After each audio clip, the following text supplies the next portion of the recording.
Worldwide, ang atin pong theme is an urgent call to action, no? Revival, no? And sa January, we started with a call to consecration. February, a call to passionate love. Last month, a call to obedience. At ngayon naman po ay a revival call to excellent service. So we're starting a series today about excellent service. At ang theme po natin ay matatagpuan sa Romans chapter 12, verse 11. The Passion Translation. Sabing ganun dyan, be enthusiastic. Sabi mo, pagkabasa mo, be enthusiastic. Dapat po enthusiastic din, yung parang kumain kayo ng tanghalian. No? Sabi ganun, be enthusiastic to serve the Lord. Keeping your passion toward Him boiling hot. Radiate with the glow of the Holy Spirit and let Him fill you with excitement as you serve Him. Apo, parang hindi kayo kumain ng 3 araw Sabing ganun po, when we live for God, it is imperative to strive for excellence. Apo? Pag sinasabi natin, gusto nating mabuhay para sa Diyos, ang ating buhay na meron tayo ay para sa Kanya, we should strive to live in excellence. Ano ba yung excellence? Ito po ay superior quality. The best. No? Hindi ibig sabihin na perfect dahil wala po nun. Dahil lahat po tayo ay hindi po tayo kompleto. You don't have everything. No? May kulang talaga. Ang hinahanap lang ng Lord that kung ano yung meron ka, you do it, you give your very best. No? At alam mo yon kung binibigay mo yung best mo o half-hearted ka. No? Sabing ganon, sa Colossians chapter 3 verse 23, whatever things you are doing, do them well. Remember that you are serving the Lord. You are not only serving people. You know that you will receive the good things that the Lord has promised to His people. He will give you what is right for you. The Lord Jesus Christ is the master that you serve. No? Sa lahat po, lalo na yung mga naglilingkod, for many years, marami po dito ay dekada ko nang kasama. Nagsisimula pa lang akong pastor ay nandito na. Pinapaalala po sa atin ng Panginoon. Ano man ang ating ginagawa, ministry man po yan, hanap buhay, trabaho sa bahay, maliit o malaking assignment, no po, na pinagagawa ng Diyos sa atin. Sabi ng Lord, do them well. Kahit ano yon. Walang maliit at malaki sa Panginoon. Sa Panginoon ang hinahanap niya, kung ano yung binigay niya at pinagkatiwala sa atin, we do it well. Sabi niya, alalahanin niyo, sa mga panahon po na nangihina kayo, minsan naisip niyo, hindi naman ako na-appreciate ng anak ko. Hindi man na-appreciate ng asawa ko yung mga ginagawa ko para sa kanya. Alalahanin niyo lang po, na ang pinaglilingkuran po ninyo sa lahat ng ginagawa nyo, alalahanin nyo pong ang Diyos ang pinaglilingkuran natin. Our service is not confined dito po sa loob ng church. Kasi, come to think of it, you just spend a day, at most 2 or 3 days in a week in the church, but most of your waking hours, you are working, you are with other people. Kaya gusto ko pong i-encourage kayo, hindi, ang paglilingkod po ay hindi lamang sa loob ng simbahan, kundi doon po sa lugar kung saan kayo dinala ng Panginoon. Sabi niya, alam naman ninyo. Sabi niya, hindi tao pinaglilingkuran ninyo. Alam naman ninyo na ang Diyos ang magbibigay sa inyo ng mabuting bagay na pinangako niya sa kanyang mga anak. Ibibigay niya ang nararapat para sa iyo. Sabi mo sa katabi mo, hindi unfair si Lord. Kung ano yung nararapat sa iyo, ibibigay niya. No po, ang mga tao po ay limitado. Ako po, kung ako lang tatanungin, isa sa pangarap ko, alam po ng mga empty yan. Gusto ko po kayong dalhin lahat sa Batanes. Isang eroplano tayo. Kung ako ayun ganong reward. Gusto ko magkaroon tayo ng mission bus. At least po, gusto ko nakakas ko po yung vision sa inyo. Na yung church po ay maitayo para mas marami pa po tayong kabataan na ma-minister, ma-disciple at ma-send out po sa Zimbabwe, sa Eritrea. Yan po, alamin nyo kung saan yan sa Afghanistan, sa Iraq, sa Iran, sa lahat ng dako kung saan kailangan ang gospel ni Jesus. Sabi niya ganon, the Lord Jesus Christ is the master that you serve. Kung hindi man po fair ang tao sa inyo, kung hindi man pakiramdam nyo, hindi kayo na-appreciate ng anak nyo o asawa nyo, kahit na pinagpapaguran nyo yung ginawa nyo, no, yung kanin na niluto nyo, talagang yun na yung best nyo, lagi siyang sunog, pero yun talaga yung best mo. The Lord is the one you are serving. Sabi niya ulit, no? Sa Tagalog, huwag kayong maging tamad, kundi magpakasipag at buong pusong maglingkod sa Panginoon. Yan. Sabi po sa ibang version, never be lacking in zeal. Huwag mong hayaang mamatay ang apoy mo. Maging masigasig ka sa lahat ng ginagawa mo. And how do we serve God excellently? No? Sin series po ito, 4 na bagay, no po, based sa verse na binasa po natin sa Romans 12:11, sabi nga nun, with enthusiasm, with passion, with power, with joy.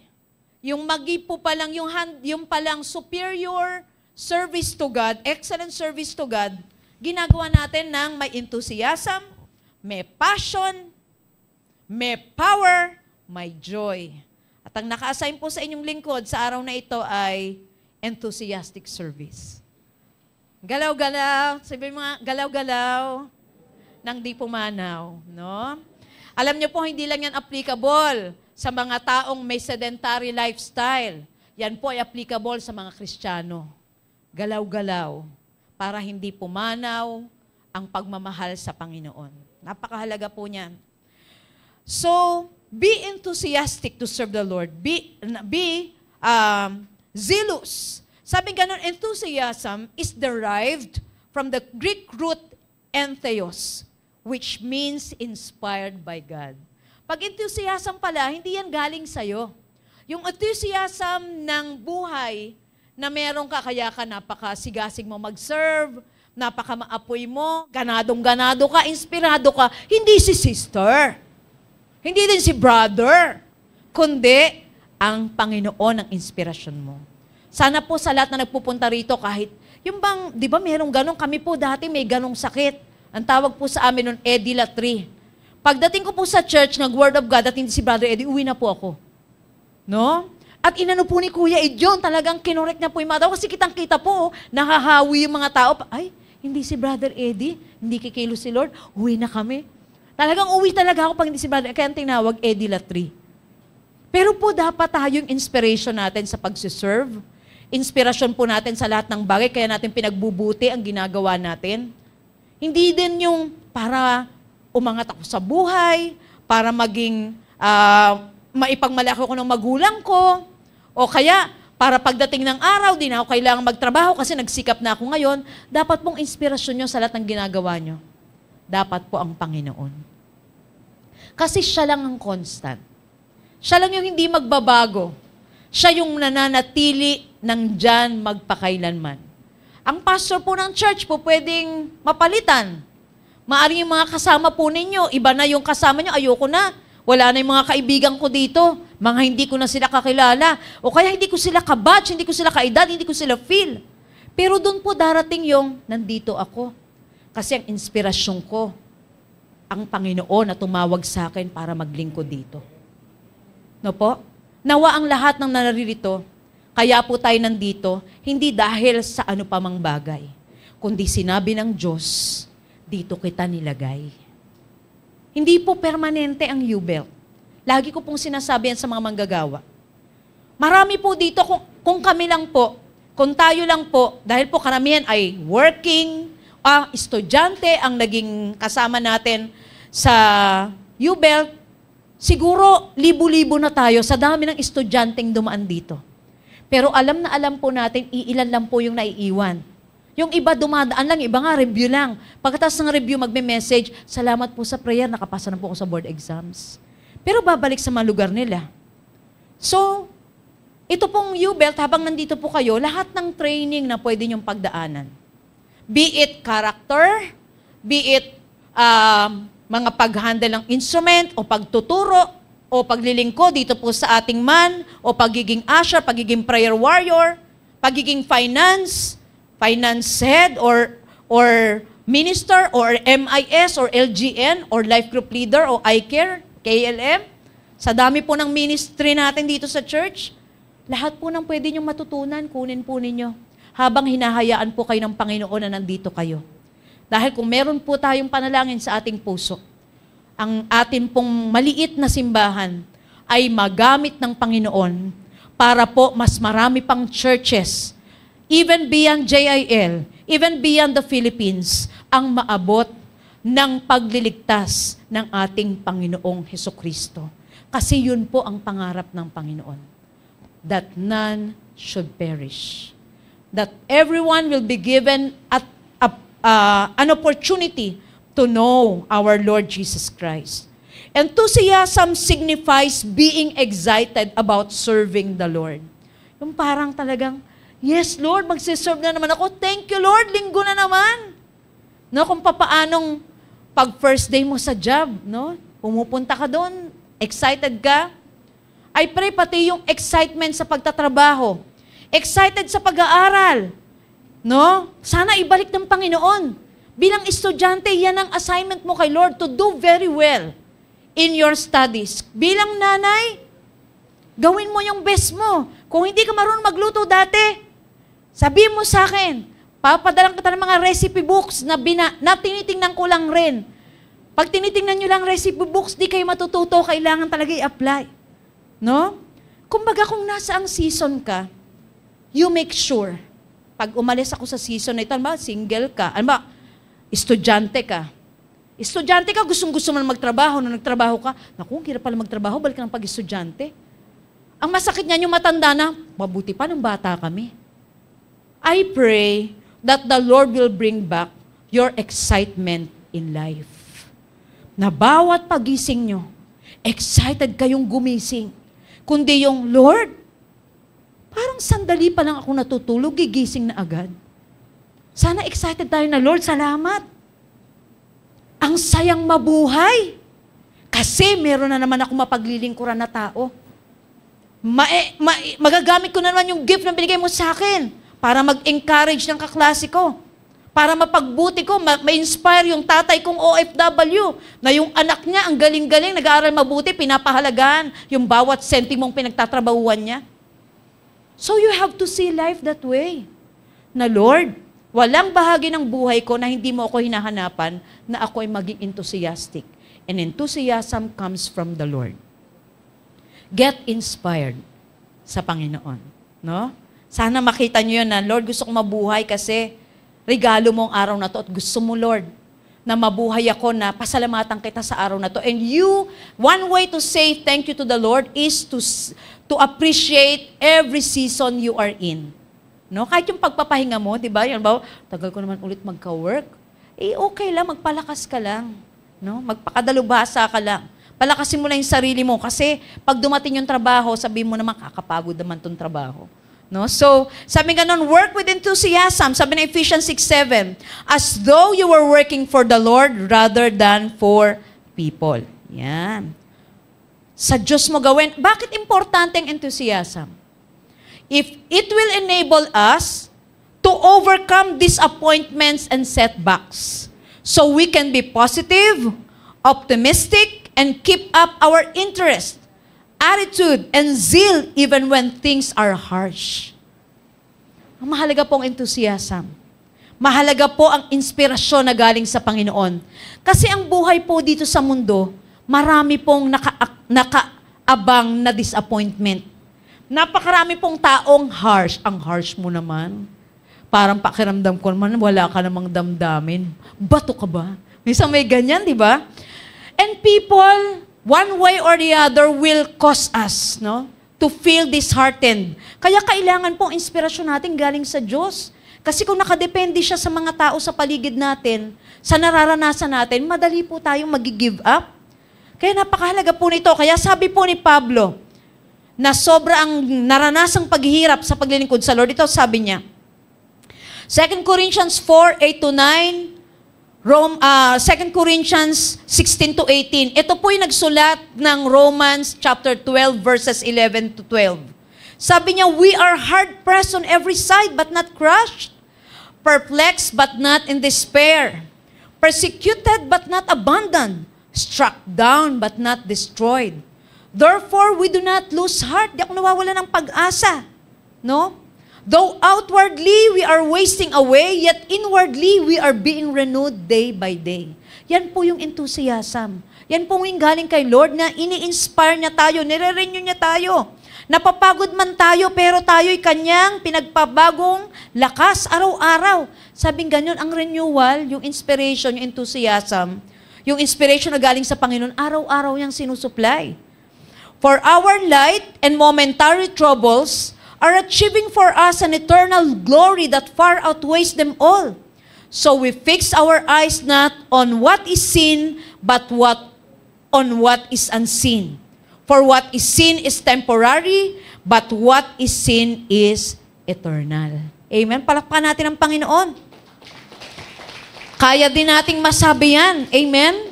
Na tayo ay maaring pakiramdam natin, sobra tayong nahihirapan in all sides. Pero sabi ng Panginoon dyan, nire-renew ka ng Diyos araw-araw. Sa paanong paraan? Sa meeting mo sa Kanya sa bawat araw. 'Di ba? Kung may mga disappointments, ang sagot po dyan, appointment with the Lord every day. Never stop. Every day, magpagas po kayo sa Panginoon. Dahil nakakapagod po ang biyahe ng buhay. Napakarami mong isinasakay. No? Kumbaga sa jeep, ang dami mong ibinabiyahe, ang dami mong itinatawid. And all we need para ang bawat araw ay ating malampasan, lagi po tayong lumapit sa Panginoon sa bawat araw. Bago po kayo magsimula ng araw, no po, wag agad problema o trabaho agad ang iniisip natin. Kundi unahin po talaga natin si Lord, ilaban niyo po ang inyong spiritual life.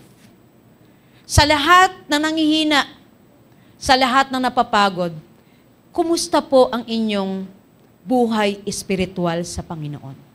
Ang Diyos mismo ay nagsabi sa Isaiah 40 verses 29-31, ang kabataan mapapagod. Tatakbo, mapapagod siya. No? Pero ang mga naghihintay sa Panginoon ay nagpapanibagong lakas. Amen? Nang lalata ka na ba? Napapagod ka na ba sa laban ng buhay? Nakakapagod na bang mag-review? Na yung pinag-aralan mo ng 4 years, isisiksik sa'yo ng 6 months? Sa maliit nating kaisipan, malaki pa yung libro natin, reviewer natin, kaysa dun sa utak natin. Hindi mo alam kung anong uunahin mo. Ang daming demands. Bumalik po tayo sa ating Panginoon and get strength and inspiration from God Himself. Amen? Sabi ganon. Pangalawa, enthusiasm is the fuel. Sabi mo nga, enthusiasm is the fuel that empowers the Christian. Totoo po yan. No? He is her testimony and gives him or her the love for the call that he or she has been given. Alam niyo, ibabalik ng Lord yung ating pagmamahal sa tawag niya sa atin. Para po yung buhay mag-asawa. Di ba, ng bagong kasal? Sino po yung mga, mga kinasal na? Taas po yung kamay ng mga may asawa. Ayan, praise God. Praise the Lord. Di ba, sabing ganun nila, yung parang, I can't live, my pledge of love cannot be broken. Yung matatanda na po yun. Sa nanay ko po yun, yung sa akin, iba naman yung mga sa amin. Ano ba yung sa amin? You're the king and queen of hearts. Di ba? May alam din ako. So, yun. Habang nagtatagal daw ang pagsasama, please release me, let me go. No, nagsawa na. Dati ang sarap ng may asawa, ngayon nagsawa na. Sa huli, ayawan na. No? Pero, alam niyo, para ibalik yon, kailangan po may effort kayo everyday na mag-asawa. To keep your relationship strong and alive. You appreciate each other, you thank each other sa mga bagay na ginagawa para sa inyo. You you verbalize your love. Hindi yung parang inabutan ng bulaklak. Ba't mo binigyan ng bulaklak? Ay mga babae po talaga mahilig yan na naririnig yung inyong love and assurance. Sasabihin naman ng mga asawang lalaki, alam mo na kasi yun, ang corny mo naman. Gusto ngang marinig. No po? Tapos po yung mga asawang babae, alam niyo po, sana po kayo ay cheerleader ng inyong mga asawa. No po, kahit maliit na bagay na ginagawa nila para po sa inyo, you let them know that kayo ang unang-unang fan nila. No po? Kasi hindi niyo alam ko po kung anong pinagdadaanan, lalo po yung mga may hirap ang hanap buhay. Hindi po madali, lalo sa panahon na ito. Napakabigat ng responsibility ng maging tatay sa pamilya. Kaya po napakahalaga yung ganoon. Ganon din sa relationship natin kay Lord. Kaya po tayo nang hina, meron pong mga bagay po tayong kinaligtaang gawin sa ating buhay pananampalataya, sa ating buhay spiritual. Prayer life, Word of God, ano pa? Worship. Na po? Kaya napakahalaga po nito, sabing ganon, enthusiasm is the pipe through which flows the earnest endeavor of our work and service. Along with this passion will come the natural desire that we do our best for God's glory. No? Alam niyo po nung araw, sa KKB, kami po yung mautusan lang kami ng mga leader namin. Halimbawa, sabihin, yung mautusan na kaming mag-abot ng tubig, nagkakandara pa kami. Ako na kasi, ikaw nang bumili ng candy ka, ako naman sa tubig. Yung ganun talaga, yung excited ka kasi you do it for God, not even for the person. No? Kahit po sa inyong pamilya, sa inyo sa ministry, sana po nag-uunahan po tayong maglingkod sa isa't isa. Nang naiisip po natin, paano ko pa kayo maa-uplift tong kapatid ko? Paano ko kaya ito ma-encourage? Paano ko pa kaya mapag-iigi yung aking pagpapakanta? Mapagpapaigi yung aking pagkamay doon sa labas? Paano kaya mapagpapaigi yung aking pagiging security of the saints? Na pagkakita pa lang nila sa akin, di ba Tito Randy, pagkakita pa lang sa inyo, takot na sila. Kasi, tsaka si Tito Eli, takot na agad sila. Yung kumbaga, kahit anong ginagawa natin sa ministry, we find ways, how do we make it better? No? Kahit anong calling. Mo sa prayer, nasa prayer ministry ka. Dati, 10 minutes, yun ang intercession sa'yo.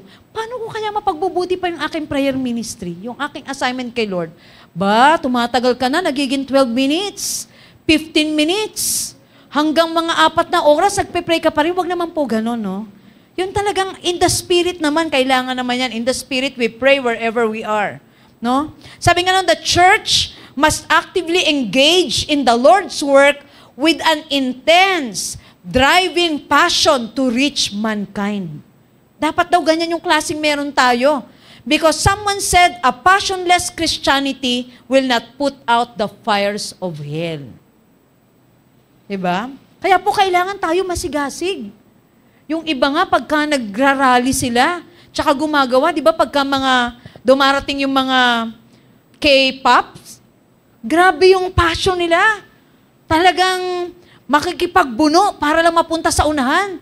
Samantalang minsan sa church, plano na nga natin yung West Corner Zone, gawaan ng upuan sa likod lahat eh. No? O kaya doon ang pulpit sa likod. Yung magugulat kayo, hala, bakit wala yung pulpit sa harap? Nandun na sa likod, iikot nyo na yung mga upuan ninyo. Yung ganong klaseng passion. Kasi ang enemy nga hindi tumitigil eh. Napaka-passionate nilang ikalat ang mga mamaling bagay. Nagre-reels, nagpo-promote lahat. Para lang i-advance ang mga bagay na mali. Samantalang mga Kristiyano, talagang kailangan po tayong magising as a church. Hinahanap ng Diyos yung apoy. Inahanap niya na mabalik yung sa paglilingkod. Nandun yung sigasig. Nandun yung fire, nandun yung commitment. Na walang anumang bagay na makakahadlang para gawin mo ang pinagagawa ng Diyos sa'yo. No? Sabi nung story sa, yung, tawag dito, yung parang, The Pilgrim's Progress. Si Satan daw palang ginagawa niya, pinakita doon na merong nagta-travel. No? Kristiyano siya, Christian. May apoy siya, pero may nagbubuhos. No? Yun yung discouragement. Binubuhusan ng tubig. Kaya kailangan, habang binubuhusan ka ng tubig, tayo naman nagpapaapoy. Talagang lahat na nangyayari sa buhay natin, gusto ng dyablo, madistract ka. Gusto ng dyablo, huminto ka na. Gusto ng dyablo, magsawa ka na. Mainis ka na. Pero tayo, ilaban po natin yung calling natin sa Lord. Sabi mo sa katabi mo, ipaglaban mo ang Panginoon. Ipaglaban mo ang tawag niya sa buhay mo. Di ba pagka may taong mahal na mahal ka, gagawin mo talagang lahat, mawin mo lang yung puso? Di ba? Magpapahadlang ba kayo? Pero pagka may girlfriend at boyfriend na, wag na po kayo makipaglaban, ha? Pag wala pa naman, pray ng pray. Gawin yung best. No? Sa Panginoon po, dapat mas ganun tayo. Na kaya nating ipaglaban yung relasyon natin sa Panginoon. Hindi natin hinahayaan na may umaagaw ng pagmamahal natin sa ating Diyos. Dapat, sabi nga ng Revelations 3:16, sinabi po ito sa church, hindi po ito sinabi sa mga sa mga unbelievers, sinabi ito sa mga mananampalataya sa 7 churches. Sabi sa kanya, but because you are neither cold nor hot, but lukewarm, I am about to spit you from my mouth. Ayaw ng Lord ng maligamgam. Ayaw ng Panginoon ng nasa middle ground. Ayaw ng Panginoon na tayo ay nasa gitna. Minsan mainit, minsan malamig o maligamgam. Gusto ng Panginoon, we make a stand. Na tayo po, piliin natin na tayo ay maging hot for the Lord. Passionate for Him. No po? Kaya po, sabi niya, iluluwa ko ikaw. Idudura kita. Dahil ikaw ay maligamgam. Kaya wag po tayong sumama. Maging part ng mga taong iduduwal ng Panginoon. Susuka ng Panginoon dahil maligamgam sila.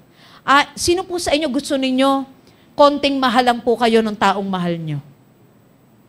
Hindi kayo ganong mahal. Kalahati lang ng puso niya ang nasa iyo. Gusto niyo po ba yun, ng ganong klaseng kasama? Ang Panginoon po, He do not want second place in your heart. He wants to be the first. He wants you to make Him number 1 sa iyong puso. And all other things that crowd Jesus out of our heart is an idol. No po? Sana po walang makapagpaalis ng pagmamahal nyo sa Panginoon, ng apoy nyo para sa Panginoon. Sabi ng 2 Timothy 1, verse 7, for God will never give you the spirit of fear, but the Holy Spirit who gives you mighty power, love, and self-control. Siya po ang magbibigay sa atin yan. Kaya po kailangan natin yung entheos, God in us. God's inspiration coming from inside of us para po maipaglaban natin ang ating paglilingkod sa ating Diyos. Sabi nga nun, serving the Lord well is the highest level of meaningfulness for anyone's life. If you have no joy in your religion, there's a leak in your Christianity somewhere. Sabi ni Billy Sunday. Pagka daw po wala ka ng kagalakan sa iyong paglilingkod, sa iyong buhay, pananampalataya, mayroon somewhere sa buhay mo na naglilik na. No? Ano po kaya yun? Kayo lang po makakasagot nun eh. Saan kaya nagsimula na nanlamig tayo sa Panginoon? And gratitude is the best motivator to serve. No? Alam natin, gusto ng Lord, yung ating service, quality service. Pero dapat ang pinanggagalingan, pagpapasalamat sa Diyos. No po? God wants you to serve out of gratitude for what He's done for you. He made you, He saved you, and He's taking you to heaven. And that's more than enough reason to serve Him. No? Sana po naglilingkod tayo dahil nagpapasalamat tayo sa Lord sa lahat ng ginawa niya sa atin. Ginawa niya tayo, niligtas niya tayo, at dadalhin pa niya tayo sa kalangitan. Palakpakan natin ang Panginoon. Karapat-dapat po bang paglingkuran ng ating Panginoon? Amen. Serving God is a natural result of experiencing God personally and truthfully. Kaya po mahalaga yung enthusiasm, yung inspiration coming from the Lord. Kasi mahirap pong i-fake ang paglilingkod. Mahirap po siyang i-sustain pag galing na lang sa sarili nating lakas, sa sarili nating isip.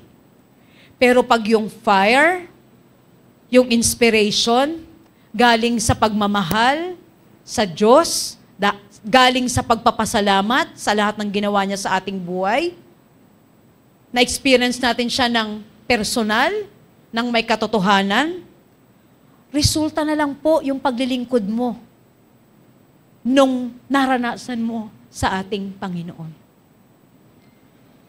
Minsan po, nagtataka ko minsan iisip ko yun, bakit kaya may mga taong kayang iwan lahat yung pangarap nila? Tapos ipapadala sa mga mission field. Meron po tayo ditong kapatid, no po? Talagang hindi ko maintindihan kung bakit ganun yung heart niya.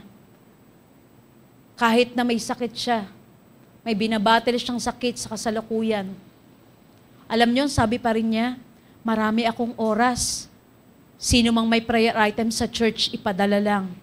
Kasi gusto ko pa rin kahit ako'y nagbabakasyon at wala sa mission field, gusto ko pa rin makapaglingkod sa Panginoon.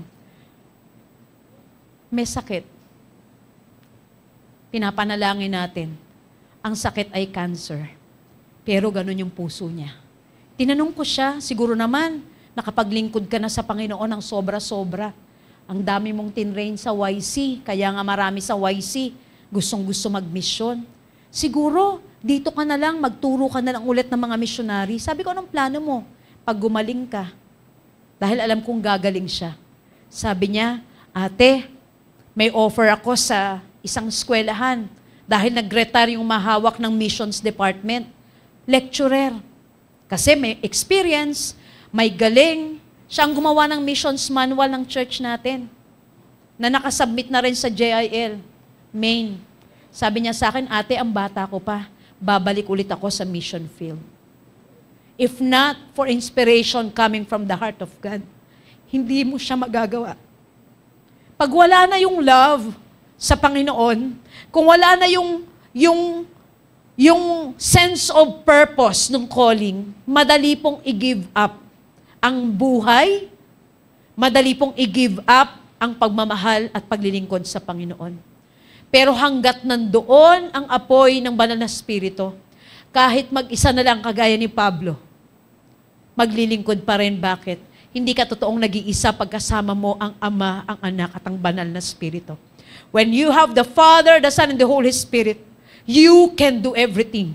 Iwan ka man ng lahat, pero pag ang Panginoon, sinasamahan ka, wala kang hindi magagawa sa pangalan ng ating Panginoong Jesus. Palakpakan natin ang Panginoon.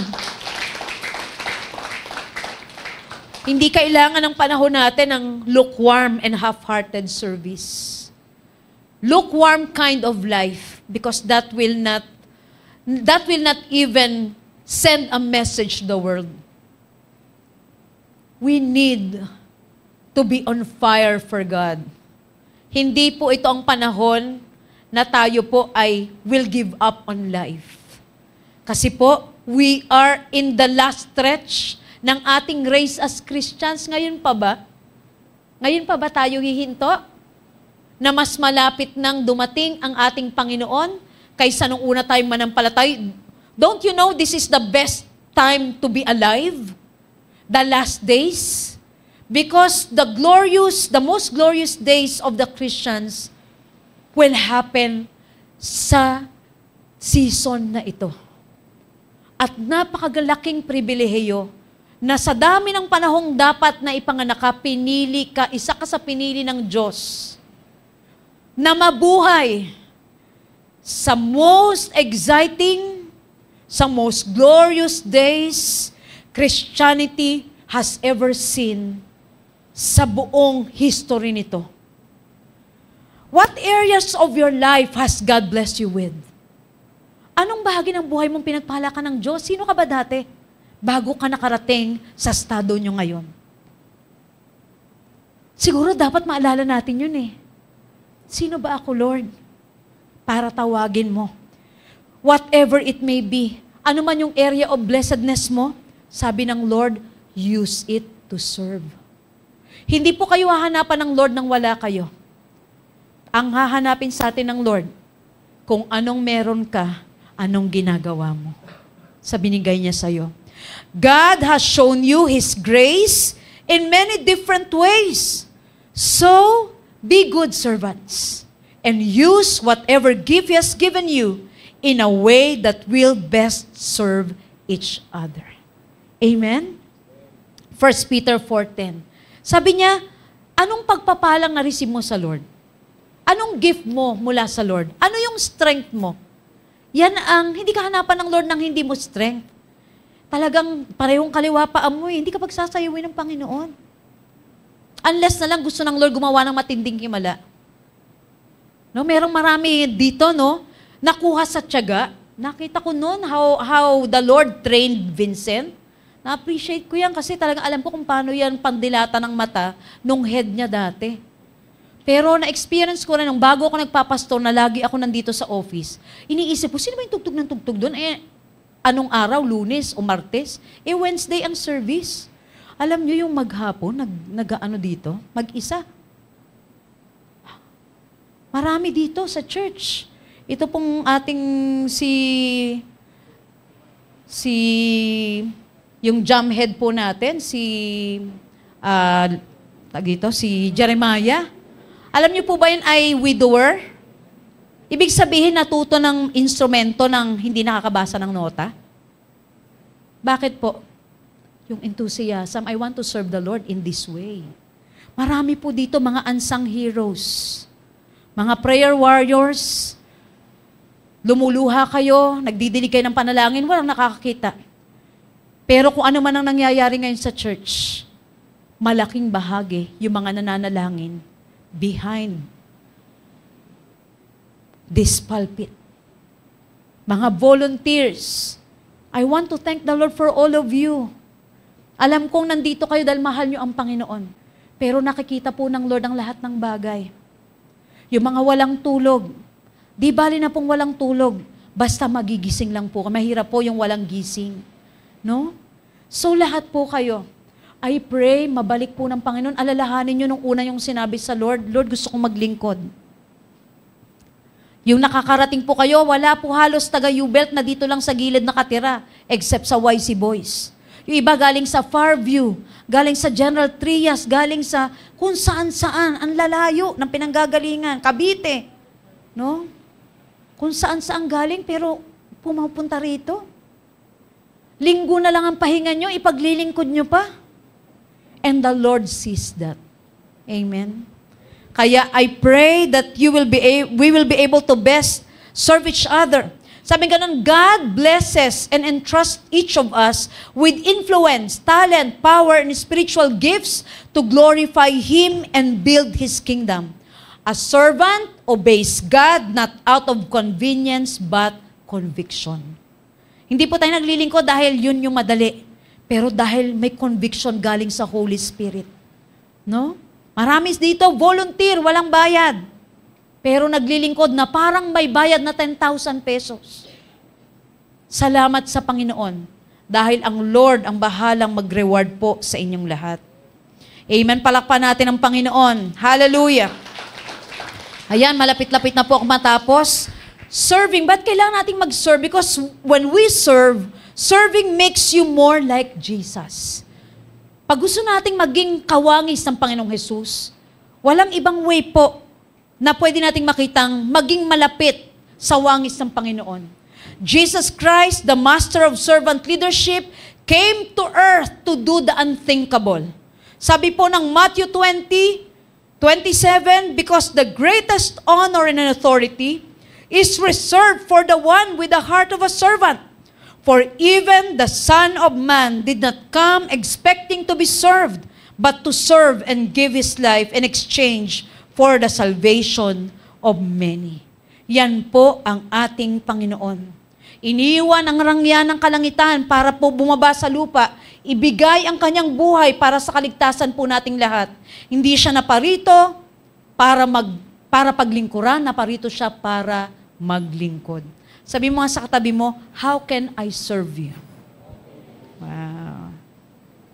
Sa pagdating po ng Panginoon, sabi ng Luke 12:43, when the master comes and finds the servant doing his work, the servant will be blessed. Sa atin po naman nanampalataya na, hindi na po hanapin sa atin ng Panginoon ang kaligtasan kasi ligtas na po tayo. Sabi ng Panginoon, mapalad ang taong pag dumating ang kanyang master matagpuan na gumagawa. Pinagpala ang mga taong matagpuan ng Diyos na ginagawa yung pinagagawa ng Panginoon sa kanila. Amen? Sino po ang gusto ng matagpuan ng Diyos na gumagawa sa pagbabalik ng Panginoong Jesus? Amen? Ang ministry po, meron po tayong ministry fair nung nakaraang March. Sa lahat po ng may talento, kahit po yung wala, sa lahat ng nagnanais maglingkod, inaanyayahan po namin kayo. Lumapit lamang po kayo sa kanila, no po? Sa ating one, sa ating son, sa lahat po dito ng ministry, may galing po kayo, marunong po kayo magbilang ng money, no? Ay pwede po kayo sa finance tumulong. Po, meron po bang hindi marunong magbilang ng money? Ite-train po namin kayo sa finance na matuto po kayo ma-identify ang 25 centimos, no po, ang piso, 5 piso. Baka ang nahahawakan nyo lang po ay libo-libo, hindi na kayo nakakita ng mga barya, o sige po, ite-train natin kayo. Praise God. Sabi po dito, the mercies of God call us to excellent, diligent, and fervent service for the Lord. The impact is Christ's mission on earth will be finished. Pag tayo pong lahat ng mga anak ng Diyos, we do what we are called to do, mas mapapabilis po ang fulfillment ng mission ni Lord dito sa lupa. Amen? Palakpan natin ang Panginoon na siyang tumawag sa atin. Pwede po ba tayong tumayo sa presensya ng Panginoon?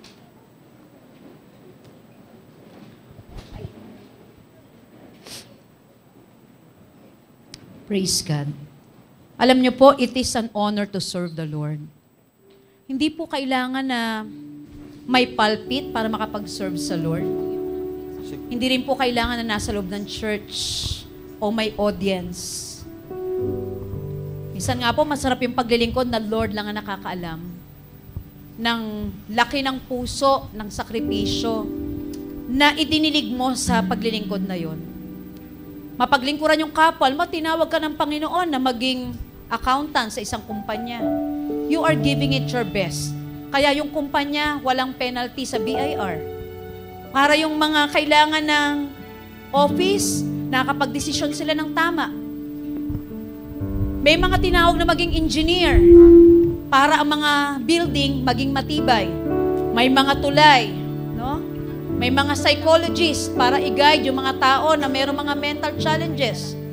No? Tulungan. Lahat po tayo, may kanya-kanya po tayong galing. Itanong lang po natin sa Panginoon, Lord, ito yung meron ako. Paano ko po magagamit? Kung lakas, meron pa rin po. Kung ang meron tayo, luha.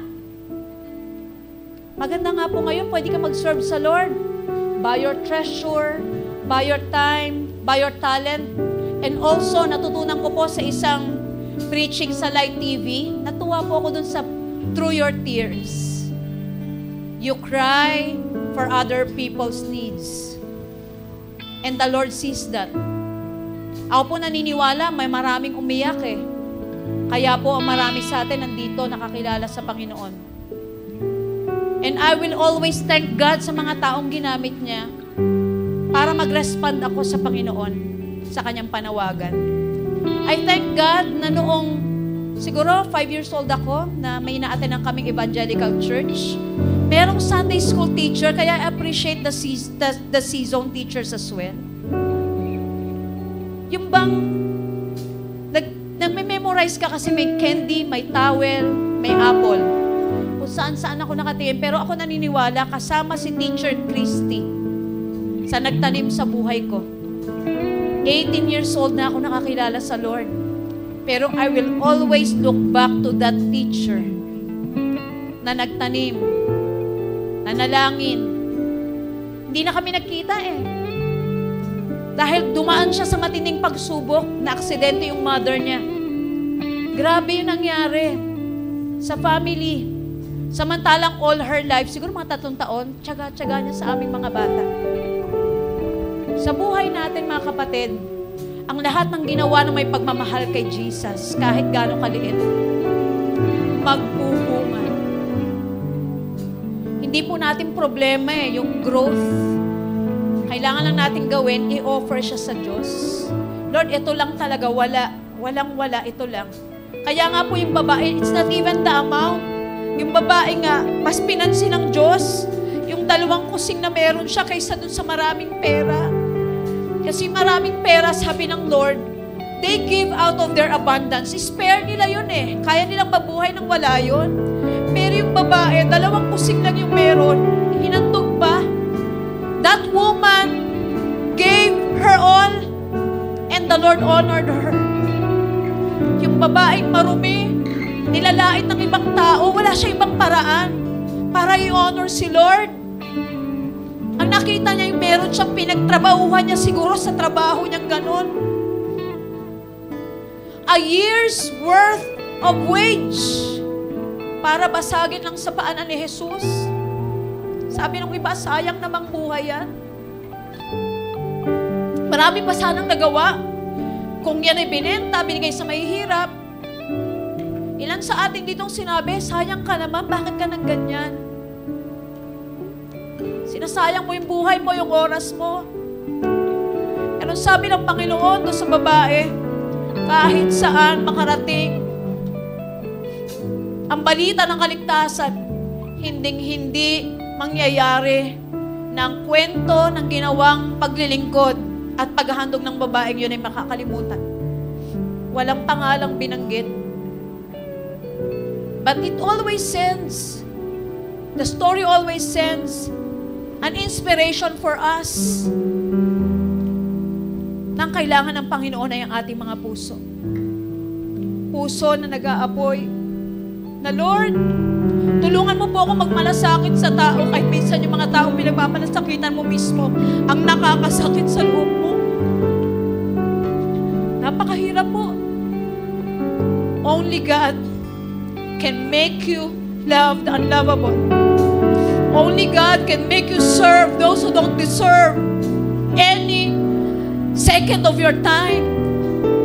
Diyos lang po pwede gumawa nun sa puso natin. Ipapanganak po ng Diyos sa buhay natin.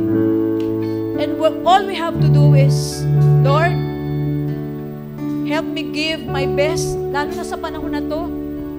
Sana wag na po nating hayaang may mga bagay sa mundong ito na magpahinto po sa atin, na sundan po at sundin ng Panginoon. Marami pong tao araw-araw nagmamatcher sa impyerno. Yung pinagawa ni Luigi last time, pumalakpak po kayo. Meron ng 1,000 na namatay. Bawat segundo, ilang libong tao na mamatay. Walang Jesus. Hindi kilala si Jesus. Samantalang tinapos na ng Panginoon ang kanyang assignment. Kasi po, ang mga Kristiyano, wala nang apoy. Ang mga Kristiyano, sobrang na-distract ng sariling pangangailangan at problema ng buhay. Na nakalimutan na po natin, tayo yung inaasahan ng Panginoon. I pray that the Lord will bring back the fire in the church for the lost. Kailangan po tayo ulit bumalik doon sa kasimplehan ng paglilingkod. We complicated ministry. We complicated service when in fact, it's just about 2 things. You love God and that love will help you love other people because souls are important to the Lord. And I pray, pagising na po ang simbahan. Nauubos sa apathy. Alam niyo po, when you are not enthusiastic, apathy, indifference, and laziness will come. It's your choice. Hindi na po middle ground. You have to make a choice. Pag hindi kayo enthusiastic, Matatagpuan mo na lang yung sarili. You no longer care. Wala ka ng pakialam. Bahala sila kung mapunta sila sa impyerno. Magiging tamad na po tayo.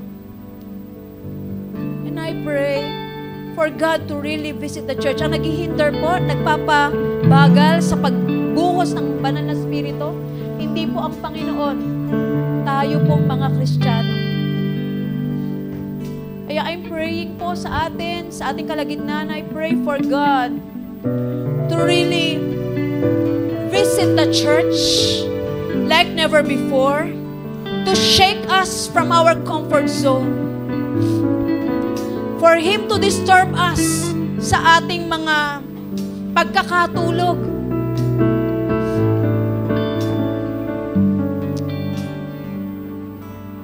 Those who serve the Lord said, the Lord is able to bless you. If you seek Him first, if you do what matters to Him, He will take charge of your dreams. He will take charge of your life. He will take charge of your needs. But the Lord wants us to live again.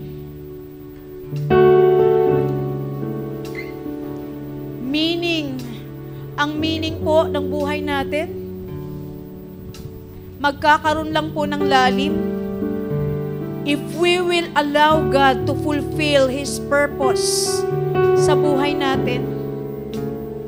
Ito na po ang araw ng pagbisita ng Panginoon, ang pag-uga ng Panginoon sa buhay ng bawat isa sa atin. Ang paggising niya kung tayo man po'y natutulog na. If we have lost our first love, ito na ang panahon ng pagbisita ng Panginoon sa iyong buhay. Just open your heart to Jesus. Just open your heart to Jesus. And may all that can be shaken in your life be shaken. May everything that is not of the Lord be taken out of the way. In the name of Jesus, help us live again.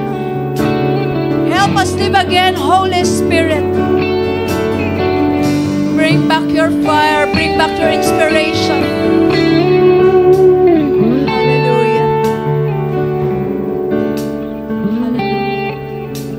Let's just worship Him. Hallelujah.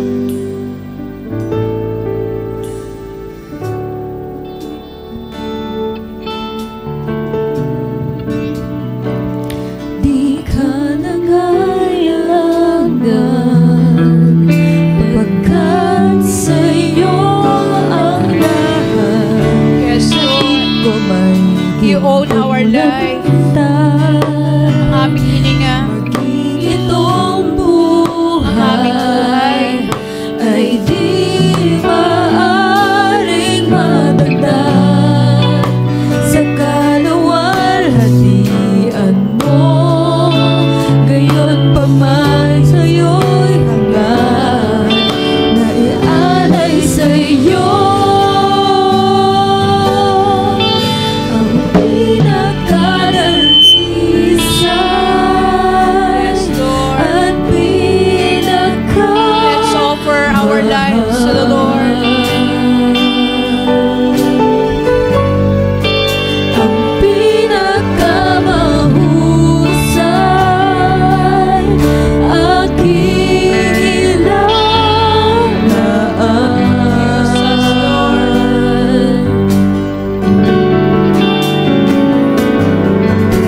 Buong puso't Make it your lakas prayer. at kaluluwa. Make it your prayer to the Lord. Sa pinakamainamay karapat-dapat ka. Unang gabi nawa'y malugod sa aking handog. Service worthy of the King. Batid ko ngang kailan pa man di ka nangailangan.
of your people, O God.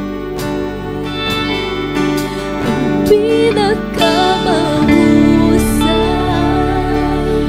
aking inalaan. Walang halong pag-uurito kami kayo naglilingkod. Buong puso't lakas at kaluluwa. Sa pinakamahinang may karapat-dapat ka, o tagapinaway malukot ang pinakadalisay at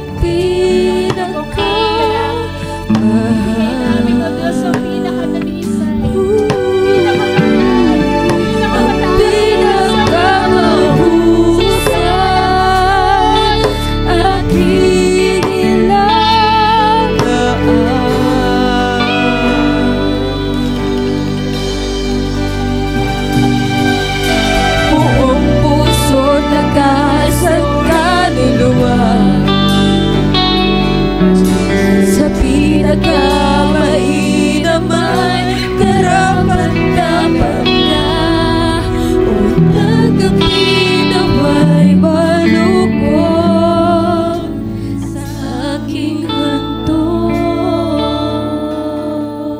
Thank you, Jesus. Thank you, Jesus. Thank you, Lord. Thank you, Lord. Salamat, Panginoon. Salamat po, Panginoon. Salamat sa iyong pag-ibig. Salamat sa iyong pagliligtas. Marapat lamang ay alay namin sa inyo, Panginoon, ang aming buong puso, ang aming buong kaluluwa. Panginoon, tanggapin niyo po ang pag-aalay, ang panalangin, ng paghahandog ng bawat isa sa amin. Panginoon, patawarin niyo po kami sa mga panahon, O Diyos, na nawala ang aming apoy ng pagmamahal po sa inyo. Lord, today we pray, revive our hearts once again. Ibalik niyo po ang apoy sa aming mga puso. Ibalik niyo po ang malalim na pagmamahal para sa iyo, aming Diyos. Kayo po ang pinanggagalingan ng lahat ng meron kami. Maging aming buhay, wala po kaming maituturing na talagang pag-aari namin.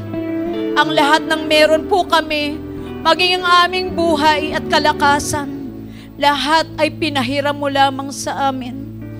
Lord, out of gratitude for what you have done for us, salamat, Lord, hindi mo lang kami ligtas. Hindi mo lang kami tinawag na iyong mga anak, kundi binibigyan mo pa ng pagkakataong maglingkod. Panginoon, talangin po namin sa aming maliliit na buhay. Sinusuko po namin sa iyong mga kamay. Panginoon, tanggapin niyo po ang buhay na mayroon po kami. Pakalinisin niyo po, pakabanalin, dalisayin. Hayaan niyo pong aming paglilingkod mula sa araw na ito ay maging paglilingkod na karapat-dapat sa isang Diyos na katulad mo. Lord, we pray, may we never treat your ministry like any ordinary organization. Because you love your church. Because you died for your church and you are coming for a church that is radiant, is spotless, glorious, and holy. Kaya, Panginoon, ang panalangin namin, sa aming paglilingkod, wag namin tingnan ito'y gawain ng tao, sapagkat ito'y gawain ng Diyos. And you desire that all of us live, serve with utmost respect, with utmost love and devotion to you, the very owner of this ministry. Panginoon, marami pong salamat sa pagkakataong paglingkod. Dalangin ko pong palakasin niyo po ang bawat isa. Dalangin ko pong gabayan niyo po ang bawat isa. Panginoon, dalangin ko pong anumang hadlang sa kanilang paglilingkod sa inyo, sa pangalan ni Jesus, palayain niyo po sila sa mga bagay na iyon. Lord, hayaan niyo po na maging matibay, maging matatag ang bawat isa. At Lord, sa iyong pangalawang pagbabalik, matagpuan niyo pong tapat na naghihintay po sa inyo. Lord, I pray, special blessing for those who are serving you in this ministry. Lord, I pray, let them experience your reward. Panginoon, hindi po kami naglilingkod dahil sa reward, pero maranasan ng iyong mga anak na ang Diyos na tumawag sa kanila ay Diyos na matapat, Diyos na sumasagot ng panalangin, Diyos na gumagawa ng himala. Ang anumang bagay na hindi kayang gawin ng tao para sa kanila na mga tapat na naglilingkod sa inyo, Panginoon, in the name of Jesus, I pray for blessing. I pray for breakthroughs. I pray for healing. I pray for the turnaround of events in your life that will amaze you na ganito pala ang Diyos na pinaglingkuran ko. Ang mga taong naglingkod sa Biblia, some of them were maltreated. Some of them were experiencing justice, but in the end, the Lord blessed them. The Lord promoted them. The Lord favored them. And in the name of Jesus, I pray, may you experience the blessing of the Lord in the land of the living, that will inspire you even more to pursue Him, that will inspire you even more to love Him, because you see that the God you serve is a faithful God. Panginoon, sa lahat po ng mga may magulang na naglingkod sa inyo sa mga nakaraan, dalangin ko pong bonus of blessing sa kanilang mga anak. Panginoon, patunayan niyo po sa mga magulang na naririto na mas nagmamalasakit ka kaysa sa kanila sa future ng kanilang mga anak. Lord, I pray, prepare the best future for the children, Lord, for the family of all those who work with us in the ministry. Panginoon, marami pong salamat. At pangako po namin, kagaya ng sinabi, Lord, ni Joshua, choose today whom you will serve. But as for me and my household, we will serve the Lord no matter what happens.